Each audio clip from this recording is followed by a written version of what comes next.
Supercharger? Why not both? That's called twin charging, running a supercharger and a turbo on the same engine. The supercharger gives you instant boost down low. Then, as RPM builds, the turbo takes over and pushes serious power up top. You get torque and top end. Lag? Gone. Throttle response? Crazy, but it's complicated.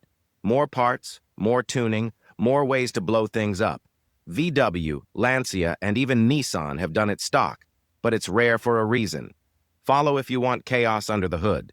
You've read the forum debates, analyzed the performance charts, and watched the endless compilations of acceleration tests. One argument states that turbochargers are the pinnacle of modern efficiency. The other insists that a supercharger offers a more direct and satisfying connection to the engine. But what if both perspectives are missing the larger point? The entire debate can be resolved by answering a single fundamental question. Think about the last time you needed to accelerate quickly into traffic. Did you anticipate the moment, selecting a lower gear and waiting for the power to arrive? Or did you simply apply pressure with your foot and feel an immediate linear response from the car? The feeling you prefer between those two scenarios is the key to your decision. First, let's cover the fundamentals. Both devices have the same objective: to force more air into the engine cylinders, which is like blowing on embers into turning them into a roaring fire. It's the same destination reached by two different paths. A supercharger is an air compressor mechanically driven by a belt, almost like it's hardwired into the engine. As the engine spins, the supercharger spins and boost is created instantly. A turbocharger uses the engine's exhaust gases, its waste energy, to spin a turbine, which in turn spins a second turbine that compresses the intake air. Think of it like a pinwheel using the engine's own breath to spin another pinwheel that blows fresh air back into it. It's a simple difference in the mechanics, but the result is a very different experience. What is the difference between turbocharger and supercharger? Both of them are built to boost more air to the engine. In beginning, they look exactly the same, the job what they do. The difference will be only turbocharger is being driven by the exhaust gases. Supercharger is being driven by the bell from the camshaft. That means it's little bit taking horses from the engine. But again, what is very big plus for the supercharger?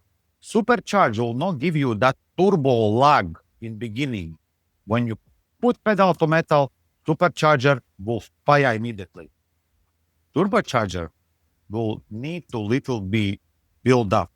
But for the daily driving, I will still go for turbocharger because the fuel economy will be better on the turbocharger. But for the drag race, definitely supercharger.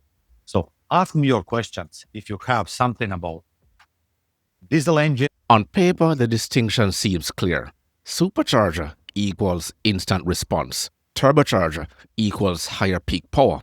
However, a specification sheet doesn't communicate what a car feels like during a typical daily drive. Consider your own driving style. Do you find yourself in dynamic city traffic, frequently adjusting your speed and needing quick bursts of acceleration to navigate opening? Or is your driving characterized by long, steady acceleration on open roads where you can smoothly apply power and hold it? The scenario that more closely matches your routine contains the answer you are looking for. The rest is just data. If you value immediate forceful acceleration, the supercharger is the logical choice. Because it's belt-driven, maximum torque is available almost as soon as you press the pedal. Like flipping a light switch, the power is just on. There is no delay and no need to downshift to be on the ideal power band. The trade-offs are a constant slight power draw on the engine and the general higher fuel consumption. Think of it like carrying a backpack all day.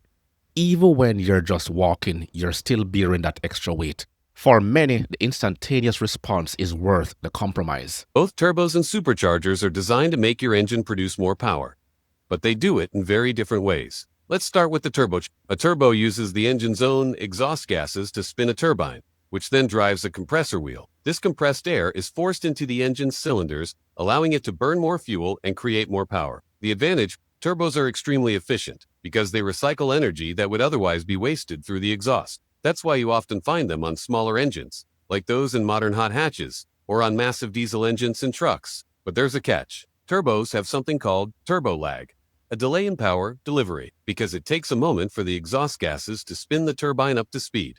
Now, a supercharger is different. It's mechanically driven by the engine's own crankshaft, usually with a belt. This means the power is instant.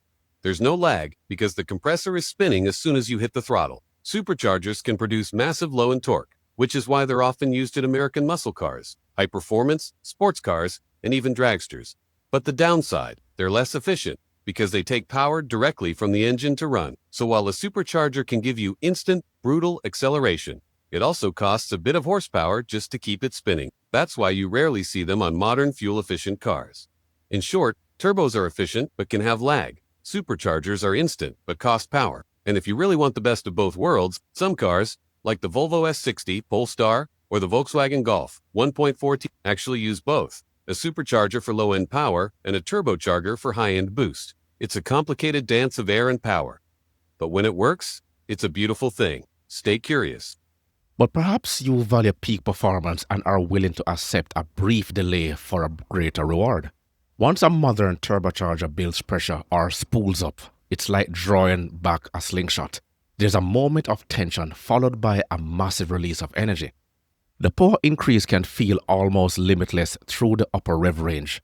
Technologies like twin scroll housing and electronic wastages have reduced this delay significantly, but when the boost arrives, it brings other advantages.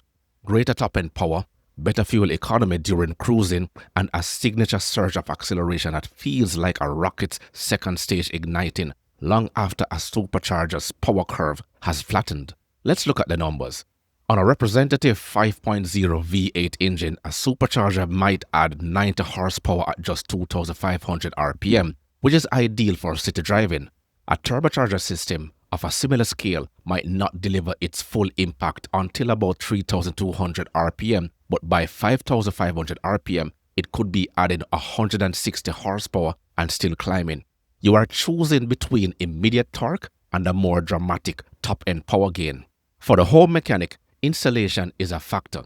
Supercharger kits are often designed like a high-end Lego set, direct bolt-on systems that can be installed with standard tools. Turbochargers are more like a custom plumbing project, requiring specific exhaust work, dedicated oil lines for lubrication, and cooling and extensive heat management.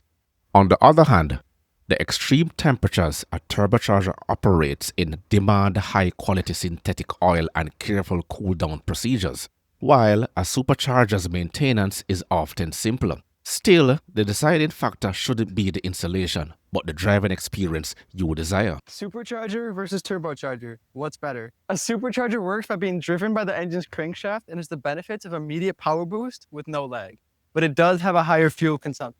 While a turbocharger works by being driven by exhaust gases which spin the turbine and has the benefits of being more efficient, providing more power at higher RPMs, and improving fuel economy, but it does have turbo lag. At the end of the day, a supercharger is best for those wanting immediate power without delay, and is best for drag racing in situations where quick, consistent power is crucial. While a turbocharger is ideal for those seeking efficiency and high-end power gains, and is best for street performance and scenarios where these benefits are important. There is also the auditory experience. A supercharger produces a distinct high-pitched whine that rises and falls with engine speed, a constant reminder of the power on tap. A turbocharger is quieter until it spools, creating a whistle that is often followed by the sound of a blow-off valve releasing pressure when you lift off the throttle. One is a constant mechanical note, the other is a more event-driven sound. So the definitive question is this. When you ask for full power, does even a fraction of a second in delay feels like an interruption? If the answer is yes, you'll prefer a supercharger. If you are willing to wait for a moment in exchange for a wave of top-end power, the turbocharger is for you. Your intuitive preference is more important than any performance. Before you make a final decision, consider subscribing for more clear, straightforward analysis of automotive technology. And let us know in the comments, which would you choose? Team instant response or team delayed rush? Let's address some common myths. Modern turbo lag is a deal breaker. This is largely untrue. Factory twin scroll turbo systems can build boost in time it takes to blink. Superchargers will ruin your fuel economy. This is only partially true. A well-designed system on a modern engine can still deliver respectable highway MPG. The choice still comes back to that fundamental feeling. Do you want the power now or a moment from now? If you are still undecided, visualize your favorite road. Is it a tight technical course with short straights between corners? The Supercharger's instant response would be a clear advantage there. Or is it a long sweeping road with open sight lines? The Supercharger's top-end power surge would be more rewarding in that environment. The right answer is likely already in your memory of the driving you enjoy most.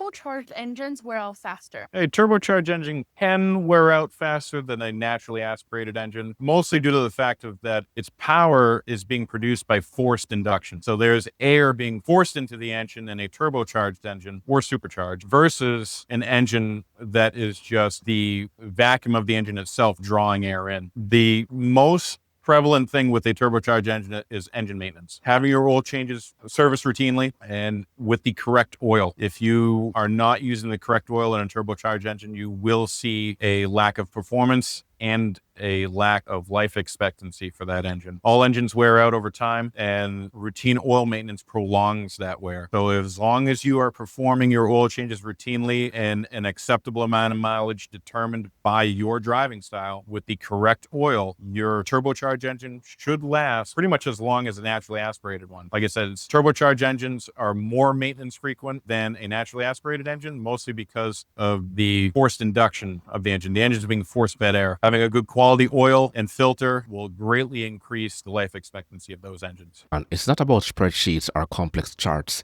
It's about being honest about how you want your car's power to be delivered. Once you answer that question for yourself, you can make a choice with confidence. If this helps your clarity for your decision, consider liking the video and share it with anyone you know who is still debating the issue. Thank you for tuning in, and I will see you in the next one.